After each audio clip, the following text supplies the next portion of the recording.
கர்த்தருக்கு ஸ்தோத்திரம். நான் சொல்லுகிறது ரோமர் புஸ்தகத்தில் 13வது அதிகாரத்தில் 8வது வசனத்தில் சொல்லப்படுகிறது, அன்பு கூறுகிற கடனே அல்லாமல் மற்றொன்றிலும் கடன்படாதிருங்க. அன்பு கூறுகிறதுல தான் நீங்கள் கடன்பட வேண்டும்.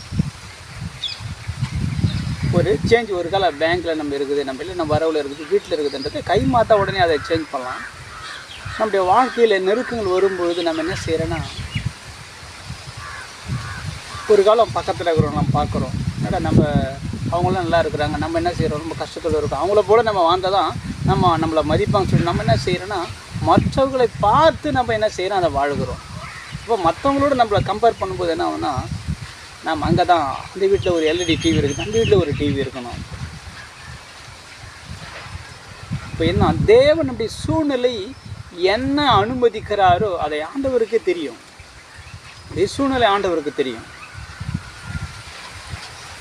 எல்லாத்தையும் அறிந்தவர் தேவன். பாருங்க,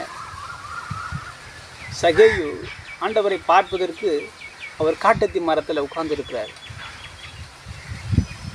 ஆனால் எவ்வளவு பேர் அவரை நெருக்கி இருக்கிறாங்க. ஆனால் ஆண்டவர் அந்த அத்தி மரத்தனை கடந்து நிற்க, சகையவே இறங்கி வாண்ட அப்படின்னா, ஒருவன் நம்மளை பார்க்குறதுக்கு வெயிட் பண்ணியிருக்கிறான்னு ஆண்டவர் இருக்கிற. அப்படின்னா இங்கே என்ன சூழ்நிலை இருக்கிறது ஆண்டவருக்கு தெரியும். நெருக்கடியாக இருக்கிறதா, உண்மையிலேயே ஆண்டவரை நாம் அணுக வேண்டும். ஏன் இந்த சூழ்நிலை எனக்கு இருக்கிறது, ஏன் இப்படி இருக்கிறது, ஆண்டவர் நாம் அனுமதித்து அந்த சூழ்நிலையை நாம் வாங்கி கொண்டு வாழ வேண்டும்.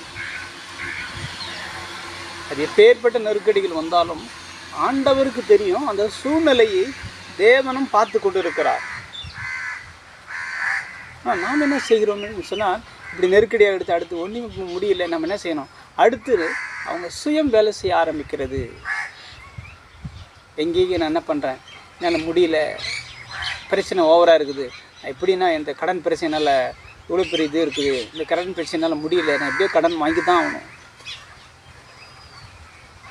இல்லை எனக்கு இந்த வியாதிகள் பெருசாக இருக்குது, இல்லை நான் இங்கே இந்த போனாங்க இந்த கடன் வாங்கி தான் ஆக வேணும், இல்லை ரொம்ப கஷ்டமாக இருக்கிறது என் வாழ்க்கையில், இல்லை அடுத்து நான் என்ன செய்யணும், நான் ஒரு கடன் வாங்கி தான் அது செய்யணும் மற்றவங்களை. கர்த்தருடைய வசனம் சொல்லப்பட்டிருக்கிறது, ஆண்டவர் நம் நினைத்தால் ஒரே நிமிடத்தில் நம்முடைய வாழ்க்கையின் சூழ்நிலையை அவர் மாற்ற வல்ல தேவன்.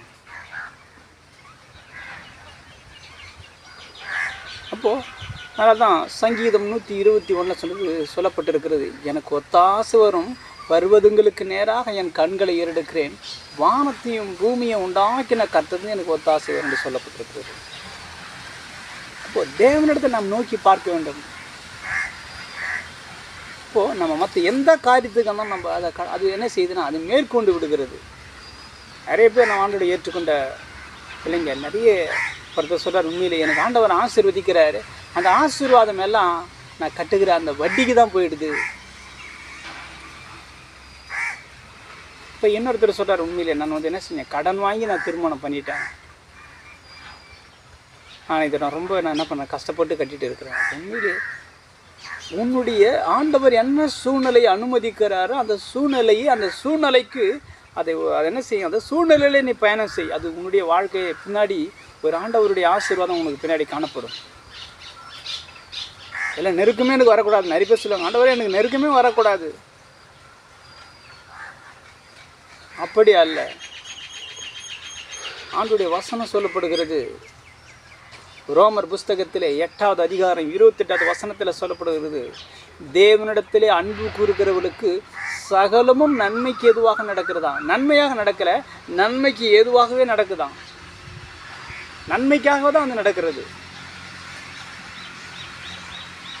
அந்த எனக்கு வர நெருக்கத்தை அந்த நெருக்கத்தில் நான் பயணம் செய்யும்பொழுது தான் உண்மையிலே ஆண்டவர் அங்கே நம்மளுக்கு நிறைய பாடத்தை நம்மளுக்கு கற்றுக் கொடுப்பார். வாழ்க்கையில் வெளியே வர முடியாது, ஒரு டெவலப் ஆக முடியாது. சின்ன ஒரு கதை உங்களுக்கு நான் சொல்கிறேன். ஒருவர் கோழி வளர்த்துருந்தார். அப்போ ஒரு 10 முட்டை வச்சார். போட்டு 8 பொரிச்சிடுச்சு. 2 மட்டும் அந்த முட்டையிலேருந்து எட்டி பார்க்குதான் அப்படியே வெளியே வர்றதுக்கு. அவர் என்ன செஞ்சாரான், என்னடா இவ்வளோ கஷ்டப்படுது அப்படின்னு சொல்லிட்டு என்ன செஞ்சாரான், அந்த முட்டையை உடைச்சி வச்சுட்டாரான் 2. என்ன செய்ய பாருங்கள், அது ஆண்டவர் உருவாக்கின அந்த வல்லமையோடு அது குத்தி குத்தி வரும்போது நல்ல பலன் கிடைச்சி வெளியே வந்து நல்லா புஷ்டியாக இருக்கிறது 8. ஆனால் இவர் என்ன செஞ்சார், அந்த வளர்த்தவர் என்ன செஞ்சார், இது ஏன் இவ்வளோ கஷ்டப்பட்டு வருதுன்னு சொல்லி நான் புட்டு வச்சாரான். அதெல்லாம் ஒன்றுமே முடியாது, அது அவ்வளோதான், ரெண்டும் இறந்தே போச்சான். உங்களுக்கு எவ்வளோ நெருக்கன்னு வந்தாலும் ஆண்டவரை நீங்கள் சார்ந்து கொள்ளுங்க. நீங்கள் ஆண்டவரை சார்ந்து கொள்ளும்பொழுது ரோமர் புஸ்தகத்தில் சொல்லப்படுது, நன்மையாக நடக்கிற நன்மைக்கு ஏதுவாக நடக்கிறதான் ரோமர் 8:28 சொல்லப்படுகிறது. அப்போது அப்படி அவர் நிறைய பேர் சொல்கிறாங்க, என்னுடைய உண்மையிலேயே நான் இந்த கடன் பிரச்சனையெல்லாம் தாங்க முடியல, இந்த லோன் உண்மையிலே நீங்கள் இந்த லோனா உன்னை கர்த்தரை விட்டு உன்னை பின்னாடி என்ன செய்யும், லோனா அது கர்த்தரை விட்டு ஒரு படி உன்னை பின்னோக்கி செய்யும். பல கடன்கள், அந்த கடன் இந்த கடன் இது அது எல்லாமே. அப்போ என்னென்னா இது எல்லாமே தேவனை விட்டு நம்ம தூரம் போக செய்கிறது. இன்னும் கொஞ்சம் கர்த்தருடைய நம்பிக்கை கொஞ்சமாக கெடுத்துக்கொண்டே இருக்கிறது. இப்போ என்ன சூழ்நிலை வந்தாலும் ஆண்டவரை நோக்கி நாம் பார்க்க வேண்டும். என் ஆண்டவருக்கு தெரியாதா இந்த கஷ்டம்? உண்மையை தேவனை நாம் நோக்கி பார்க்கும் பொழுது தேவன் சரியான நேரத்திலே சரியான வேலையில் தேவன் அற்புதங்களை செய்வார். ஏன்னா சின்ன ஒரு சாட்சி நான் சொல்ல வரேன். கொரோனா டைமில் அப்போது எங்களுக்கு 2 வீடு இருக்குது. அந்த ஒரு வீட்டுக்கு அந்த பாத்ரூமே இல்லை. ஆனால் அது வந்து ரொம்ப நெருக்கமான சூழ்நிலை. ஆண்டவர் இங்கே ஒரு பாத்ரூமே இல்லையே, எனக்கு ரொம்ப கஷ்டப்பட்டுருந்தேன். ஏன்னா அந்த வீட்டாண்ட இங்கே இருக்க சொல்ல ரொம்ப இதுவாக இருக்குதுன்னு சொல்லிட்டு. ஆனால் ஆண்டவர் திடீர்னு ஒருத்தர் என்ன செஞ்சார்னா, இந்த வீட்டுக்கு வாடகை வேணும்னு கேட்டார். ஐயோ சுற்றி பார்த்தேன், சரி வாடகை கேட்குறாங்க, காசுகள் ஃப்ரீயாக நாங்கள் இருக்க போகிறேன்னு கேட்டார். ஆனால் சரி இருந்துக்கண்ணே. ஆனால் 3 மாதம் இருந்தார். அவரே கேட்டார், நாங்கள் ஒரு பாத்ரூம் கட்டிக்கிறேன்னு. சரி கட்டிக்கப்பா. அவரே அவருடைய சொந்த காசில் அந்த பாத்ரூமை கட்டி வச்சுருப்பா. அப்போ உண்மையில் நான் ஒரு காலம் இந்த நேரத்தில் கஷ்டமாக இருக்குன்னு ஒரு கடன் வாங்கி 1 லட்ச ரூபா கட்டிதுன்னு என்ன ஆயிருக்கும்? அது உண்மையிலே நம் தேவனை எல்லாம் சார்ந்திருக்கும் பொழுது கர்த்தர் நம்மளுக்கு எல்லாவற்றையும் அவர் நம்மளுக்கு நேர்த்தியாக செய்கிற தேவன்.